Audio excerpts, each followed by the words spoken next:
ಇವತ್ತು ನಾನು ಮೆಂತೆ ಮುದ್ದೆ ಹೇಗ್ ಮಾಡೋದು ಅಂತ ತೋರಿಸ್ತೀನಿ. ಇದು ಬಾಣಂತಿಯರಿಗೆ, ಸೊಂಟ ನೋವಿರೋರಿಗೆ ಕೊಡ್ತಾರೆ. ತಾಯಿಯ ಹಾಲು ಹೆಚ್ಚಾಗಲು ಮತ್ತೆ ಮೂಳೆ ಗಟ್ಟಿ ಆಗಲು ಇದನ್ನ ಜಾಸ್ತಿಯಾಗಿ ಬಳಸ್ತಾರೆ.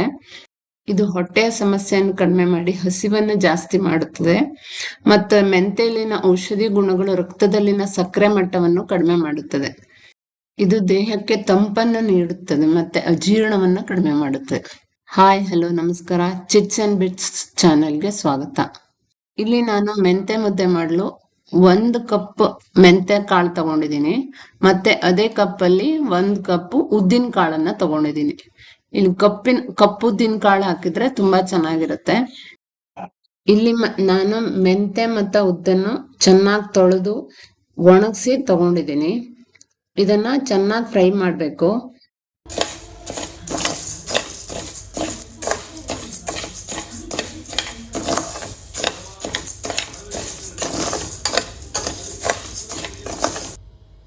ನಾನಿಲ್ಲಿ ಸಣ್ಣ ಉರಿಯಲ್ಲಿ ಹುರ್ಕೋತಾ ಇದ್ದೀನಿ.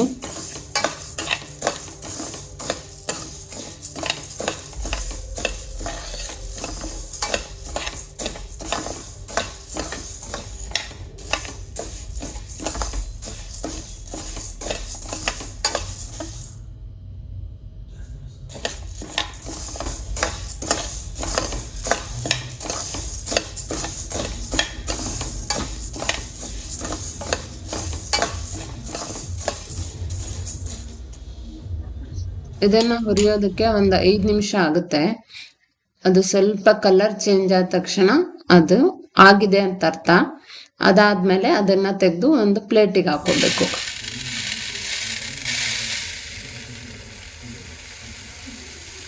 ಇದಕ್ಕೆ ಸ್ವಲ್ಪ ಬಾದಾಮಿ, ಗೋಡಂಬಿ ಕೂಡ ಸೇರಿಸ್ಕೋಬಹುದು. ನಾನು ನಮ್ಮನೇಲಿ ತಂದಿದ್ದಿರ್ಲಿಲ್ಲ, ಅದಕ್ಕೆ ಸೇರಿಸಿಲ್ಲ. ಈಗ ನಾನು ಅದೇ ಬಾಣಲಿಗೆ 2.5 ಕಪ್ ಆಗುವಷ್ಟು ಗೋಧಿಯನ್ನ ತೊಳೆದು ಒಣಗಿಸಿ ತಗೊಂಡಿದ್ದೀನಿ.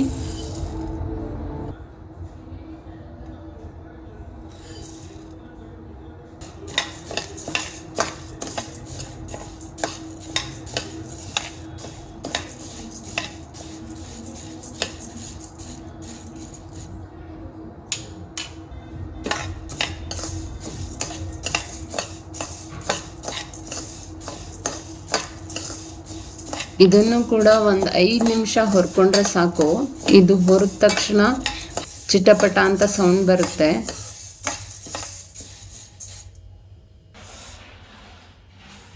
ಇದನ್ನು ಕೂಡ ಅದೇ ಪ್ಲೇಟಿಗೆ ಹಾಕೊಳ್ಳೋಣ.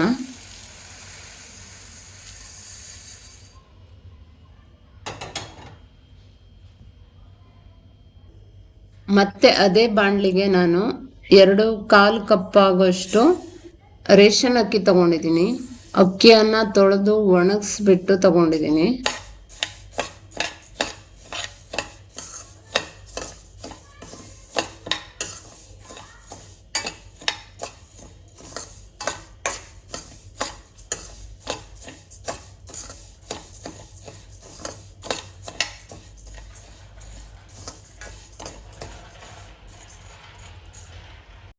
ಇದನ್ನು ಕೂಡ ಒಂದು 3 ನಿಮಿಷ ಹುರಿದ್ರೆ ಅದು ಸ್ವಲ್ಪ ಕಲರ್ ಚೇಂಜ್ ಆಗುತ್ತೆ. ಅವಾಗ ಆಗಿದೆ ಅಂತ.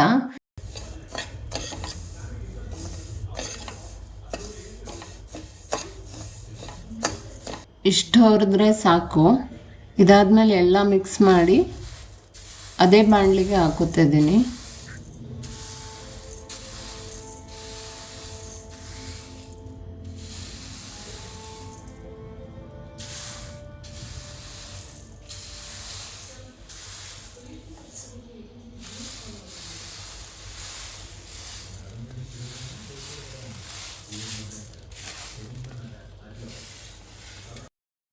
ಇದೆಲ್ಲವನ್ನು ಒಂದ್ಸಲ ಮಿಕ್ಸ್ ಮಾಡಿ ಮಿಲ್ಲಿಗಾದ್ರೂ ಕೊಡ್ಬೋದು, ಮನೆಯಲ್ಲಾದ್ರೂ ಮಿಕ್ಸಿಯಲ್ಲಿ ಮಾಡ್ಕೋಬಹುದು.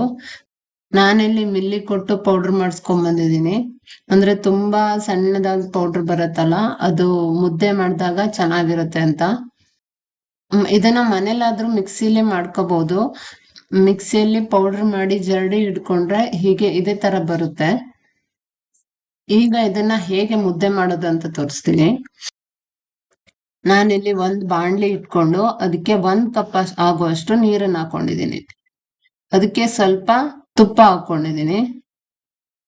ಅದು ಚೆನ್ನಾಗಿ ಕುದಿಯೋಕೆ ಸ್ಟಾರ್ಟ್ ಆಗ್ಬೇಕು. ಹಾಗೆ 1 ಸ್ಪೂನ್ ಆಗುವಷ್ಟು ಉಪ್ಪು ಹಾಕೊಂಡಿದೀನಿ. ನಾನಿಲ್ಲಿ ಹರಳು ಉಪ್ಪನ್ನ ಯೂಸ್ ಮಾಡಿದೀನಿ. ಸಾಮಾನ್ಯವಾಗಿ ನಮ್ಮ ಊರ್ ಕಡೆ ಸಿಗುತ್ತೆ ಅದು. ಯಾವ್ದಾದ್ರು ಉಪ್ಪು ಹಾಕೋಬಹುದು. ನಾನ್ ಯೂಸ್ ಮಾಡೋದು ಇದೇ ಉಪ್ಪು, ಅದಕ್ಕೆ ನಾನು ಇದನ್ನ ಯೂಸ್ ಮಾಡಿದ್ದೀನಿ. ನೋಡಿ, ಈಗ ನೀರು ಚೆನ್ನಾಗಿ ಕುದಿಯೋಕ್ ಸ್ಟಾರ್ಟ್ ಆಗಿದೆ. ನಾನೀಗ ಇದಕ್ಕೆ ನಾವು ಪೌಡರ್ ಮಾಡ್ಕೊಂಡಿದ್ವಲ್ಲ, ಅದನ್ನ 1.5 ಸ್ಪೂನ್ ಅಷ್ಟು ಹಾಕೋತಾ ಇದ್ದೀನಿ. ನಾನೀಗ ಮಾಡ್ತಾ ಇರೋದು 1 ಮುದ್ದೆ ಆಗುವಷ್ಟು ಮಾತ್ರ. ನೀವು ಜಾಸ್ತಿ ಬೇಕಂದ್ರೆ ಜಾಸ್ತಿ ಹಾಕೋಬಹುದು. ಇದನ್ನ ಚೆನ್ನಾಗಿ ಮಿಕ್ಸ್ ಮಾಡ್ಕೋಬೇಕು. ನಾನಿಲ್ಲಿ ಮುದ್ದೆ ತೊಳ್ಸೋ ಕೋಲನ್ನ ತಗೊಂಡು ಚೆನ್ನಾಗಿ ಮಿಕ್ಸ್ ಮಾಡ್ಕೋತಾ ಇದ್ದೀನಿ. ಅದು ತಳ ಬಿಡೋಕೆ ಸ್ಟಾರ್ಟ್ ಆಗತ್ತೆ, ಅಲ್ಲಿ ತನಕನು ಚೆನ್ನಾಗಿ ಕಲಕ್ಬೇಕು. ಇನ್ ಕೇಸ್ ನಿಮ್ಗೆ ಏನಾದ್ರು ಇನ್ನ ನೀರ್ ಬೇಕು ಅನ್ಸಿದ್ರೆ ಈ ಟೈಮಲ್ಲಿ ಸ್ವಲ್ಪ ನೀರ್ ಮಿಕ್ಸ್ ಮಾಡ್ಕೋಬಹುದು. ಆವಾಗ ಮುದ್ದೆ ಇನ್ನ ತುಂಬಾ ಸ್ಮೂತ್ ಆಗಿ ಬರುತ್ತೆ. ನೋಡಿ, ಇಲ್ಲಿ ಚೆನ್ನಾಗಿ ತಳ ಬಿಟ್ಕೋತಾ ಇದೆ ಅದು. ಈ ಹದಕ್ಕೆ ಬಂದ್ಮೇಲೆ ಅದನ್ನ 2-3 ನಿಮಿಷಗಳ ಕಾಲ ಮುಚ್ಚಿ ಚೆನ್ನಾಗಿ ಬೇಯಿಸ್ಬೇಕು. ನಾವು ಇದಕ್ಕೆ ದಾಲ್ ಮತ್ತೆ ತುಪ್ಪ ಹಾಕೊಂಡು ತಿಂದ್ರೆ ತುಂಬಾ ಅಂದ್ರೆ ತುಂಬಾನೇ ರುಚಿಯಾಗುತ್ತೆ. ಮೆಂತೆ ಹಾಕಿದ್ರೆ ಕೆಲವೊಬ್ರು ಅನ್ಕೋತಾರೆ ಇದು ತುಂಬಾ ಕಹಿ ಆಗಿರ್ಬೋದು ಅಂತ, ಬಟ್ ಒಂದು ಚೂರುನು ಕಹಿ ಬರಲ್ಲ. ತುಂಬಾ ಅಂದ್ರೆ ತುಂಬಾನೇ ಚೆನ್ನಾಗಿರುತ್ತೆ. ಆ ಘಮ ಇರುತ್ತಲ್ಲ ಮೆಂತೆದು, ಅದು ತುಂಬಾ ಚೆನ್ನಾಗಿರುತ್ತೆ. ಇದನ್ನ 2-3 ನಿಮಿಷಗಳ ಕಾಲ ಬೇಯಿಸ್ಕೊಂಡ್ರೆ ಸಾಕಾಗುತ್ತೆ. ಈಗ ಇದು ಆಗಿದೆ. ನಾರ್ಮಲ್ ರಾಗಿ ಮುದ್ದೆ ಹೇಗ್ ಕಟ್ತೀವೋ ಅದೇ ತರ ಕಟ್ಬಿಟ್ಟು ಮೇಲೊಂಚೂರು ತುಪ್ಪ ಹಾಕೊಂಡು ದಾಲ್ ಜೊತೆ ತಿಂದ್ರೆ ತುಂಬಾ ಅಂದ್ರೆ ತುಂಬಾನೇ ರುಚಿಯಾಗಿರುತ್ತೆ. ನಾನಿಲ್ಲಿ ಸ್ವಲ್ಪ ಸೌತೆಕಾಯಿ ಹೋಳುಗಳು ಮತ್ತೆ ಬ್ರೋಕ್ಲಿನ ಫ್ರೈ ಮಾಡಿಬಿಟ್ಟು ತಗೊಂಡಿದ್ದೀನಿ. ನೀವು ಟ್ರೈ ಮಾಡಿ ನೋಡಿ, ಹೇಗ್ ಬಂತು ಅಂತ ಕಮೆಂಟ್ ಮಾಡಿ.